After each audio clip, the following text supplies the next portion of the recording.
Hey, Gecko and Isopod fans, this is Wally with Supreme Gecko. This facility is old. We've pieced this together over 20 years. 38 racks. That's not enclosures, that's racks. That's gecko racks, that's isopod racks, and that's feeder racks as well. Over the last 2 years, we've replaced about 25% of the racks in this facility. That's crazy. Well, it's about time that we replace one more, and we're going to add another one. And we have another big project that we have to complete. I'm going to show you what we have going on. I'm going to do some planting.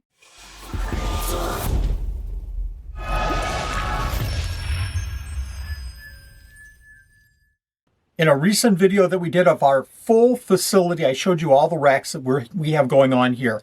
Now, there was one rack in particular that... That zip tie is being held together by hopes and prayers. You're right. It really is. You know, Yeah, because those are glass tanks if that thing goes. So this will be probably our very next purchase. That is super old. It's one of our very first racks, and I told you that we had to replace it. Well, over this last weekend, we replaced that rack. It was a bunch of fun putting in a new rack. It was so in need of being replaced. It was a 2x2 rack. We replaced it with a 2x4 rack. As you can see, this rack had 10 20-high aquariums on it. Well, actually 8 and 2 29-gallon aquariums on it.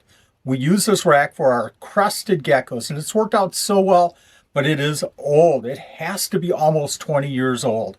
We used 2x2s for this rack. We're replacing it with 2x4s. This rack is really simple to build. It's very inexpensive, and it works really, really well for what we need. So I went ahead and took the measurements of our current stand. I put them into a spreadsheet, of course, and then figured out what we would need for a 2x4 rack instead of the 2x2s. You can see we only needed 6 2x4s to design this rack. One of the smartest things that I did when I was building the racks for this facility was getting my 3 boys involved. It gave them the experience, and because of that, I had our middle son build this rack. He bought the 6 2x4s and went out and bought a couple of boxes of the lag screws, and off he went. We pulled down all 10 of those enclosures, cleaned them up, and our middle son went ahead and took down the existing rack and built the new one in its place. Luckily, everything fit just perfect. And actually, we were fortunate enough to have Crystal help us as well. Travel time to the home improvement store, cutting the wood, and then putting the rack together took about 2 hours. And now that new stand is in place, you're asking, what's going in those tanks? Well, for right now, we're going to take the crested geckos that are in the top 5 tanks out. We're going to go ahead and put in some very special animals in those tanks. First of all, we're going to start with Cerdodactylus eloc, a group of 1 male and 2 females. The other 4 tanks for right now are going to contain Oedura. That's the Australian velvet gecko. We have Monolus, Kogarai, and a couple of others that we're going to put in there. I cannot wait for the 2025 breeding season for these amazing animals. You can check out that video of the whole facility tour right here.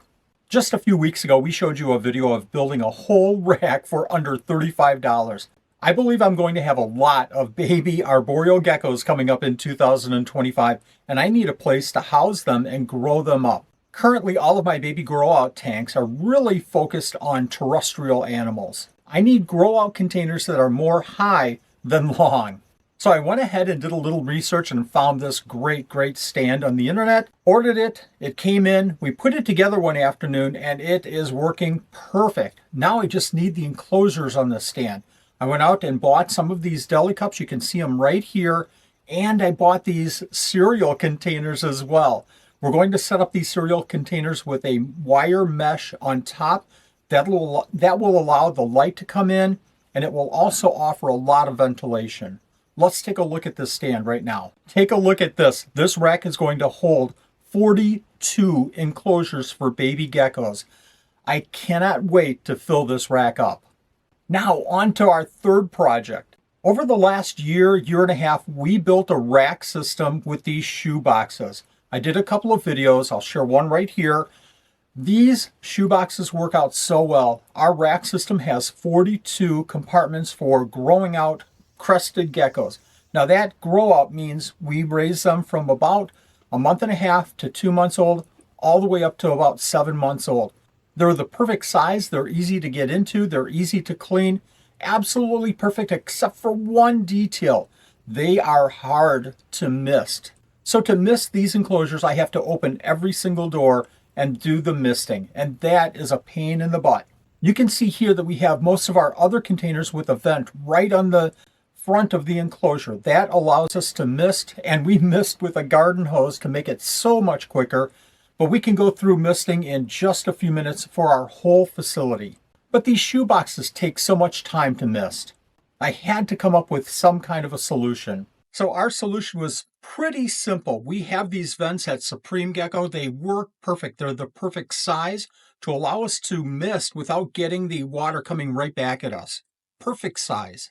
As well, adult crickets really have a hard time getting out of these, and with these shoe boxes, the crickets really don't climb that much either. So I pulled out 42 vents, I pulled out my drill bit, and I started drilling.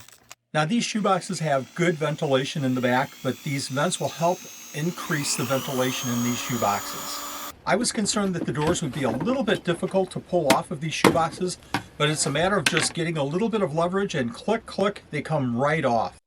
We go ahead and drill the hole out.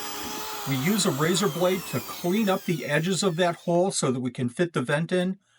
We go ahead and put the vent in, and then we hot glue the other side to hold that vent into that hole. I was also concerned with pulling off the doors, hot gluing, and then putting on the doors and having the crusteds get in the way of the whole process. Not one of the crusted geckos even moved a muscle as I did this process for every single one of those boxes. The whole process took about an hour and a half, hour and 45 minutes or so, but the time spent is well worth it. As we mist every other day, we're going to save so much time being able to mist these enclosures without opening every single door. Take a look at this and see how easy it really is. At this point, you're probably curious to see the whole Supreme Gecko facility set up. Take a look at this video right here, and you are going to be amazed at what's going on at Supreme Gecko. All right, 3 projects down in January. Only 186 more to go this year. That's great. Thanks for watching. We'll see you next video.